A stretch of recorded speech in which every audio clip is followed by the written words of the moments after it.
All right, welcome back, everybody. I think it's the first time the three of us have been in the same room in quite a while. In a minute. So exciting! You can tell my camera's not exactly where it's supposed to be. So it's been a minute since we've had this three split screen here.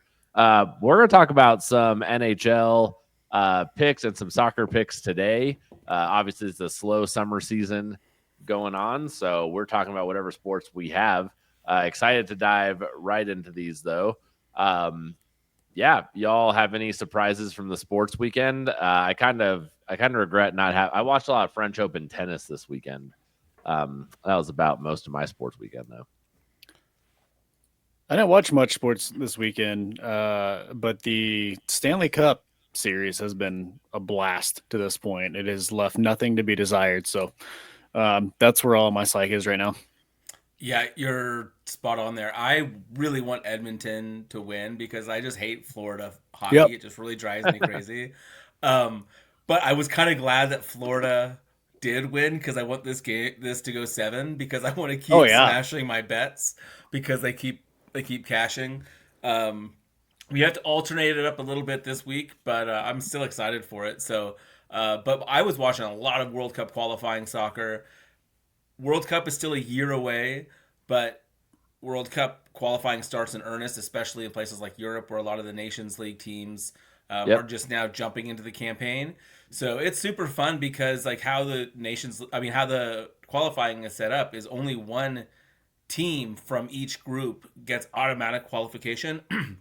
All the rest go into a playoff. So Norway played Italy just like 2 days ago, and Norway won 3-0. So now Italy finds himself in a spot where they may not get automatic qualification and they might need to go through the playoff route. And as you know, Italy Italy again, yeah. has, I know, again, right. They have been struggling to qualify for World Cups, even though there's a freaking great team, Yep. great individual players. So anyway, something to keep an eye on. I've been loving watching soccer. So this is the last we have until the Club World Cup, and we'll have some picks for you then. That starts June 15th. So there's still some. If you're into soccer, there's stuff to bet on still. There Um, is. but There yeah, is. it's not like it will be in a couple of months when football season starts. Yes, absolutely. All right, well, let's dive into the NHL. We got game three coming up. Series is tied 1-1 between the Hurricanes Edmonton Oilers and the Florida Panthers. The Hurricanes did not make it. We're between the Oilers and the Panthers. So, Mike, you have our hockey picks today. Why don't you walk us through what you have for hockey? Or sorry, some of these yours too, or is Mike the one talking hockey today? I've got Same one Both that's in, going. baby. All right. I'll kick us off, though. I'll go to the layup first. I'm going to take the first period over 1.5 goals at minus 145. I'm calling it a layup. It's probably not. the Um, the last time you took a first period over, I think you also called it like a well, I this is fucking probably for did. Let's sure, be and honest. it Yeah, yeah. didn't hit. Nope. And it should have, But I like Yeah. it. I do like this play. Your next play is actually my favorite play of the night. I love that. Well, first period over 1.5 goals, man. They've just come out hot as hell. The first period in both of these games so far, 5 goals in the last game, 3 goals in the game prior. It's kind of kind of like what we did with Joe Mixon in football season. I'm just kind of gonna run with it until it doesn't hit for now, and then we'll see where it takes us. But maybe not if it goes to like 155 or 150 or worse. But for now, at 1.5 goals, just as much offense has been in this series, it's hard not to take it. So I'm gonna keep rolling with it there. Yeah, lots of offense coming from Edmonton. Stefan, you want to take us to your hockey pick? Well, I just wanted to add on to what you were saying. Like they've been calling a lot more penalties early on in the games, then Yep. they kind of swallow the whistle in the third period. So I wouldn't even be surprised if one or two of those goals is on a power play. But so it is not a secret to those that listen to the show that you already know my bet for this game is we're gonna parlay Connor McDavid to have 3+ shots on goal and Leon Draisaitl to have 2+ shots on goal. Here's the problem with that though, because it's hit in 18 of 19 games or whatever the hell it is. It's actually not quite that good, but 17 of how many games? I don't even Six, remember. Too It's many. hit 15 of 18 playoff games. It's hit 15 of 18 games. So now we can't do that because it's at minus 190. So I have to add another leg, which I don't love doing, but it still feels pretty safe because we're going to take Sam Bennett, who's arguably been Florida's best player. We're going to add him to this parlay at 2+ shots on goal. So again, over 1.5. We're not asking him to go and do anything crazy. He has hit this in almost every game. He's hit this in like 80% of the games this playoffs. So it adds a little bit more risk, but this way we actually get it at a tolerable number. So we're going to take McDavid over 2.5 shots on goal, and then Draisaitl and Bennett both over 1.5 shots on goal. Nice. Lots of offense happening. We're cheering for a lot of offense happening anyways. We will see. We've been seeing, it's different teams, so we're only asking for 5 shots on goal from Edmonton and 2 shots on goal from Florida. So I feel like it's distributed pretty well. Yeah. Well, there needs to be lots of shots on goals for Mike's next pick, involving some defense, though, right? We talking the saves pick? Yeah, I'm going to take Sergei Bobrovsky, the goalie for the Panthers, at over 25.5 saves at minus 135.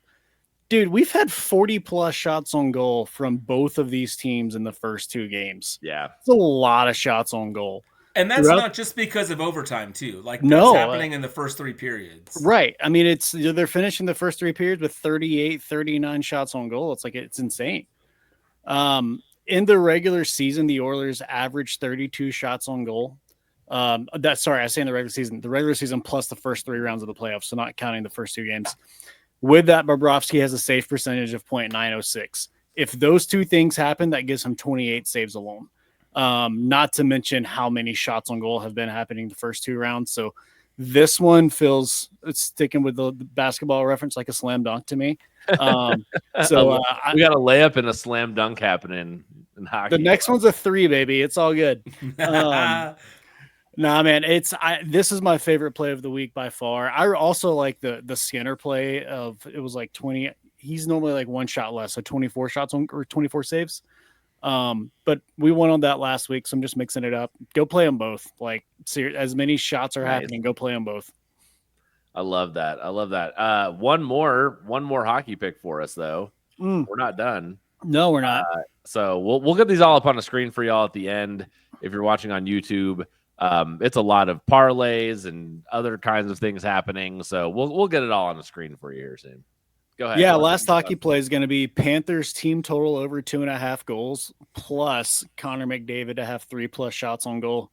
Jalen Stafe on that leg and get this at minus 115. Stafe already talks about McDavid. He's hit this in 9 of his last 10, and he's hit it in all but 3 games in the playoffs. But the Panthers have also hit 3 or more goals in 15 of 19 playoff games. They're going back home. We know how hot they were at home all throughout the regular season. That script kind of flipped a little bit here in the playoffs, but I like it to keep going as many goals as they have already put up in this series so far. So, Panthers team total over 2.5, McDavid with 3+ shots on goal, minus 115. Man, that's awesome. Lots of offense, lots of saves. Gonna be a fun game 3. Let's transition to soccer, though. We do have World Cup qualifying going on in Europe.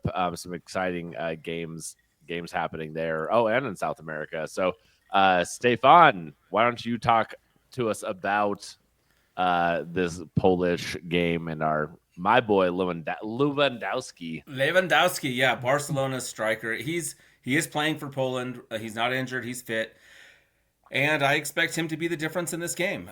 Poland goes to Finland. This isn't a World Cup qualifying match. Poland is 3-0 so far to start. They are in the same group as the Netherlands, so they really cannot slip up because it's going to come down to those 2 games versus the Netherlands, both home and away, for who ends up winning this group. And so the Netherlands just took care of business against Finland 2-0. We were on that game. And I expect Poland to do the same. I don't know if they'll do it quite as comfortably as the Netherlands did, but Finland just really struggles to create offensively. When they do get a result, it's usually in a low-scoring game. Poland is coming off a 2-0 win against Malta, which was a little disappointing. You expect them to score a little bit more, but to me, I lean like I was gonna play this like a same game parlay, Poland to win and under 3.5 goals. But then when I saw that Poland just on the money line was at like minus 140, I was like, you know what? That's terrific value. They could win this 3-0. They could win this 1-0. I just am very confident that Poland will win this game. They need it to remain in an undefeated position coming up with a couple games versus the Netherlands. So I expect Poland to do just that on Tuesday. All these games I'm talking about are on Tuesday, but that's my first one. I do expect Lewandowski to score a goal on that one. I don't love the line's not out yet, but the starting striker for these Euro qualifying teams, you're not getting much value on the goal score. It's like minus 125, so I don't think it's worth it. One of the interesting things to me over the weekend was almost all of the unders hit. Andorra played England. England only won 1-0 versus Andorra, whose best player is in like the 5th tier of Spain. Like, shocking results. Gibraltar was able to keep it to only losing by 2 to a good team. So anyway, low scoring affairs. So I kind of want to avoid all that, but give me Finland to lose to Poland. We'll go Poland 1-0, but we're just going to take them on the money line. My next play, I've got a parlay for you. We're going to stay in Europe at first. We're going to take Romania to beat Cyprus. Cyprus is not a good soccer team. They're a tiny little island. They don't have a whole lot going for them. Romania actually has like a pretty decent squad. They've kind of they showed up in Europe. I think people might remember that. So I'm going to take them on the money line, and we're going to parlay that with Brazil at home versus Paraguay. We talked about Brazil on our last episode, and they did cash for us on the double chance with that draw at Ecuador. This is an easier match, and it's at home. I think Ancelotti is really, really wanting to get that first W, and so I expect Brazil to go out. I do like the under in this game as well. It's at 2.5, priced at minus 140. But for now, I'm just going to do this on the parlay. We're going to take Romania on the money line, parlay with Brazil on the money line, and that's how we're playing our soccer picks this week. That's great. I love taking the two big favorites there. Should be a good excuse. And both, soccer Eric, on Tuesday. You'll like this. They're both at home. Yes, that's what I was going to ask next. Poland is on the road, but the parlay, they're both home. Home parlays are much nicer. Your road plays hit last week, didn't it? Mm-hmm. Yeah. Yeah. The only one that hit, Belgium, North Macedonia, and Belgium drew 1-1, which was pretty shocking. Belgium is in a bit of trouble here, and I think their coach might be sacked before World Cup qualifying is even done. So, dude, I think we need to have a separate just soccer podcast, Running About Action Soccer, because I could talk about this shit for hours. Oh, I know. Oh, we know. No, that's awesome. All right, well, let's wrap it up. We're going to run down our picks here. We have NHL and soccer picks, international soccer picks for you for this week. Don't forget to follow us on YouTube and anywhere where you get your podcasts. We have a lot of exciting stuff coming up, so stay tuned for that. We'll keep bringing you what we can in the summertime, slow sports season, but always betting to be had. All right, yes. Mike, why don't you run down your NHL picks? Stay, if you can wrap that up and finish with your soccer picks too. Yeah, I'm going to go with Sergei Bobrovsky over 25.5 saves. Give me the Florida Panthers the first period game total over 1.5. And then I'm going to parlay the Florida Panthers team total over 2.5 with Connor McDavid 2+ shots on goal at minus 115. I think that is my favorite play of the week right there, Mike. The parlay. So, that Panthers team total and the McDavid, I'll be joining you with that. I'm going to take McDavid to get over 2.5 shots on goal, parlayed with Draisaitl over 1.5 and Bennett over 1.5 shots on goal. We get that at minus 120. I know 3 legs of a parlay is gross, but we're doing it. I also like Poland on the money line going to Finland to get that at minus 140. If you want to add something to it, I would add under 3.5 team total goals in that match. If that minus 140 is not to your liking. Final play, we're going to take Romania on the money line, parlayed with Brazil on the money line, and we get that at minus 125. Love it. That's how we're going to make money this week. I got to interject and say, Stefan, from the bottom of my heart, thank you for bringing back the Fat Boy parlay. Yahoo! more and more legs to every parlay. We promise we will bring. I don't know if that's a good thing or not. All right, we will talk. We will see everyone later.